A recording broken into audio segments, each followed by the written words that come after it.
This 70-year-old lady is dressing up an alien. She says the outfit suits it perfectly. She wants to appear friendlier to the alien.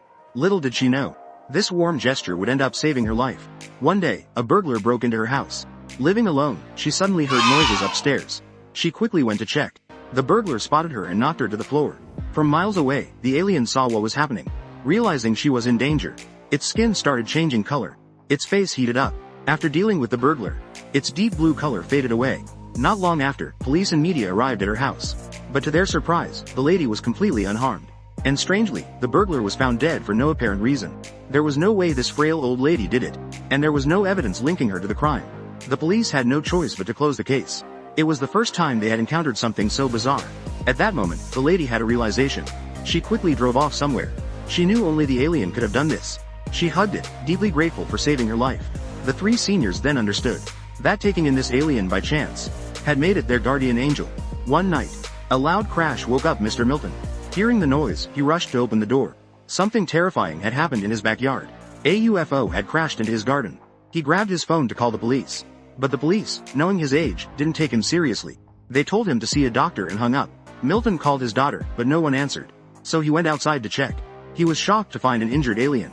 Frightened, Milton quickly hid back inside. Since discovering the UFO, he felt very uneasy.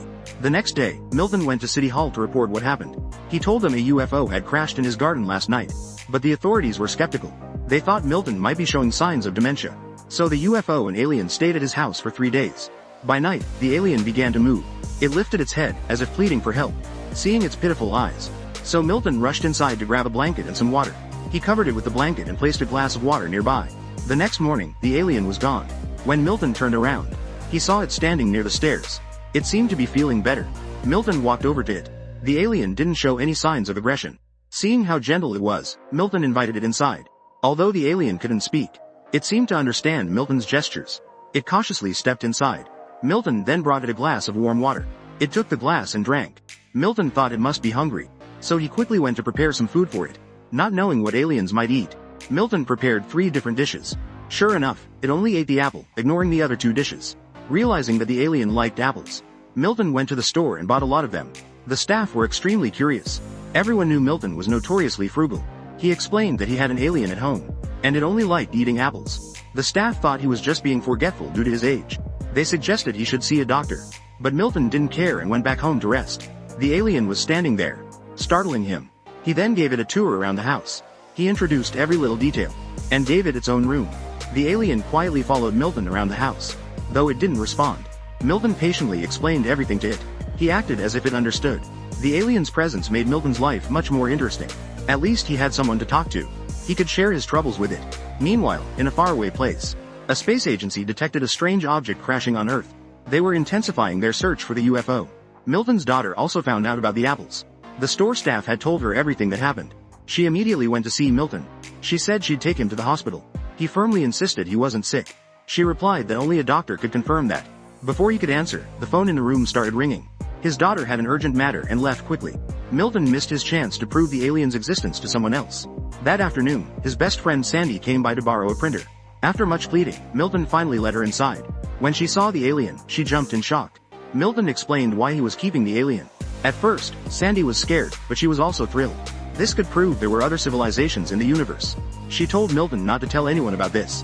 Otherwise, like in the movies, the government might take them away for experiments. From then on, Sandy had someone to talk to. She often came over to chat with the alien. Having someone listen to her stories made Sandy very happy. It showed just how lonely seniors like them were. They could talk for hours to an alien, even though it couldn't respond, and still feel joy. One day, the alien drew a fox on paper. Milton looked at it, puzzled. Was it a gift for him? When he went outside, he saw the alien working on the UFO. Milton asked if it was fixing the UFO. Life on another planet must be challenging. He wished it could fix the ship soon. He thanked it for the drawing. That afternoon, under his daughter's persuasion, Milton took a cognitive test. He was asked to do tasks for children. Milton grew angry because his daughter hadn't consulted him. After a heated argument with her, Milton stormed off and walked home. He then hurried to tell the alien his frustrations. He felt his daughter thought he couldn't take care of himself. Was it because he asked her to fix the TV? Even if the alien understood, it couldn't speak. It couldn't help lighten Milton's burden.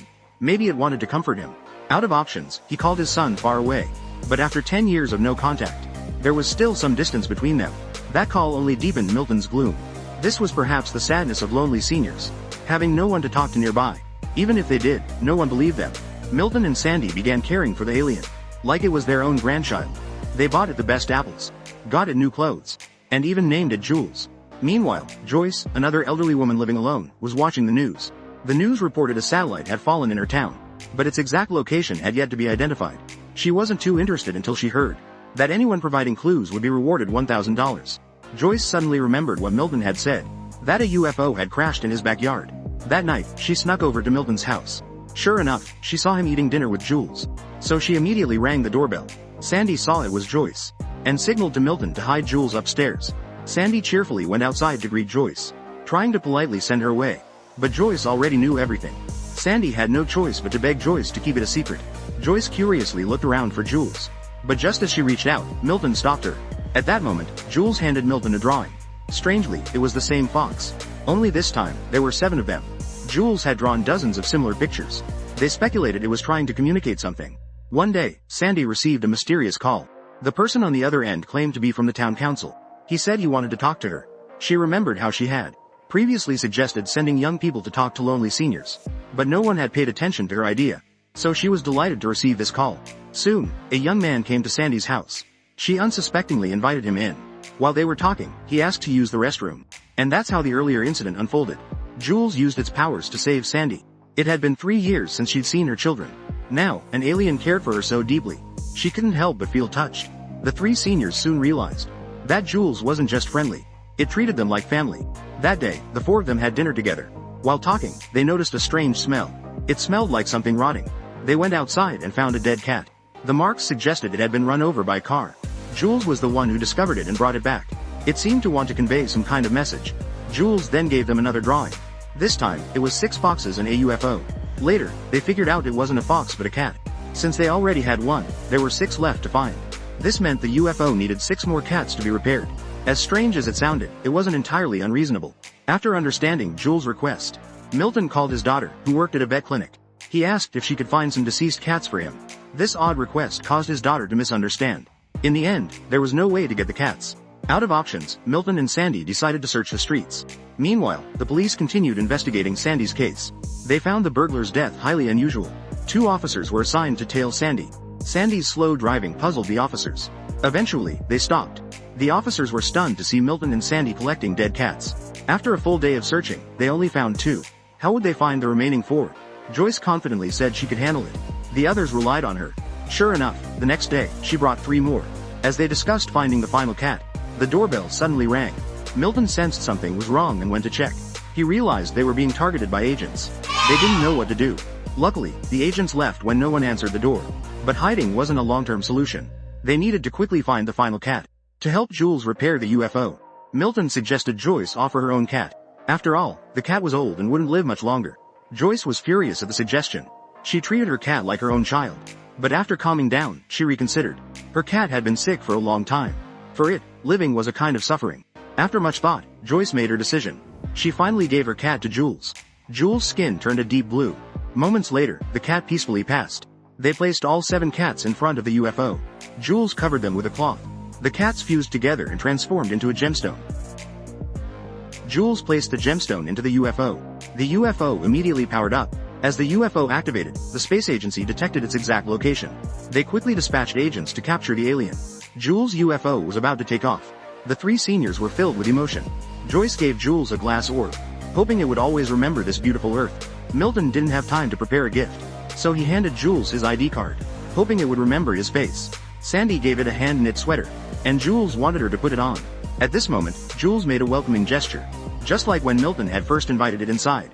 It wanted to take the 3 with it. Milton immediately agreed, feeling that his children weren't around, and no one cared for him. Why not start a new life with Jules?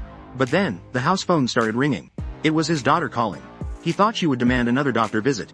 But instead, she asked if he'd gotten a haircut. She said she'd take him for a haircut on Saturday, and then they'd have dinner together. Milton realized he had misunderstood his daughter. Tears welled up in his eyes. Just then, there was a loud knock on the door. It was agents coming to capture the alien. With no other choice, they decided to leave with Jules on the UFO. They quickly arrived at a desolate area. The 3 were puzzled, wondering if this was another planet. Strangely, their phones still had signals. Seeing candy wrappers on the ground, they realized they were still on Earth. Jules had simply taken them to a safe place. The time for goodbye had come. Milton bent down to say farewell to Jules. He was happy to have been invited onto the UFO.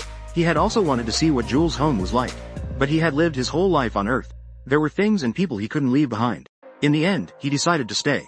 And so, the three reluctantly said goodbye to Jules. It quietly entered the UFO and left. They didn't know if they would ever see it again. One night, under the starry sky, a light streaked across. Milton happily knew it was Jules visiting him. This is the full story of the movie, Jules. Do you believe in aliens? If they exist, what do you think they look like? Would they be friendly to humans? Thank you for watching. Goodbye and see you next time.